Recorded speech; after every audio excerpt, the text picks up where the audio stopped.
Hello, I'm 1453 and this is the tips, tricks and exploits guides to Total War 3 Kingdoms. If you know of any exploits I may have missed, please let me know in the comments below. This is using patch 1.6.1. I'm defining exploits as elements in the game that do not work as intended, however benefit the player. I'm defining tips and tricks as elements in the game that work as intended and benefit the player. Without further ado, let's move on to our first section of the guide, the juicy exploits. Our first exploit involves cash per turn. As you can see, we have 922 gold we make per turn. We can offer this to the Han Empire. We can also offer 10% of our total income per turn, as many times as we like, going into many thousands of gold worth of debt to the Han Empire. We can also use this to purchase all the territory, items, and cash from the Han Empire. If you want to break these deals without accruing treachery, declare war on the vassal master of the Han Empire and all the deals will be broken. As we have boosted our relations with Liodai as much as possible, we are able to cycle deals of non-aggression, military access, and vassalization with autonomy. Then we liberate him and repeat the process, gaining cash and items for all the deals during the sequence.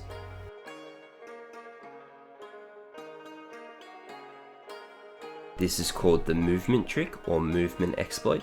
The army can't move the first turn it's hired, but the first general is the one that caps the movement. If you remove this general from the army, the second general and his army and additional generals that can be hired to it can move during this turn. And as you can see here, if you remove the infantry from this army because it's now just a cavalry force, they get even further movement speed. What we can do is recall this general now, hire a second general, and he retains the full movement speed.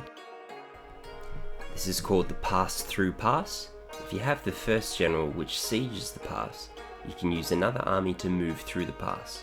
In this instance, we're going to move through and attack the second army behind us.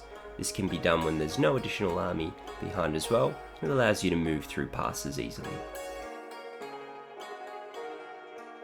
This is the tiger duel glitch. As you can see here, we've released our tigers, and because they attack the first thing they can see on the map, they're going to attack Ma Chao despite being in a duel with Wudugu. Wudugu loses the duel, however, the tigers will avenge their master. This can be done with any faction that has access to tigers. Now with the cheats out of the way, let's move on to general tips and tricks. We have granted family independence to Lady Shi, our wife. She has adopted Shiji, and he is now the heir of her faction. We can marry him, via the family tab, to a member of our court, transporting him to our faction. This is especially useful to gain characters with good items and good traits, as you can see from this tab too. This is what I like to call corner fighting. Because Lu Bu damages the enemy's morale significantly, they have far less of a chance of recovering their morale after they rout. If one unit reaches the corner of the map and retreats, the whole unit has to retreat as well, significantly bettering our odds of winning this battle. This is useful during offensive sieges, as you don't have to fight these enemies again next turn if you win the siege. The trait Brilliant reduces the enemy's ammunition by 30% for each general with Brilliant in a local county, alongside increasing your own army's ammunition by 15%.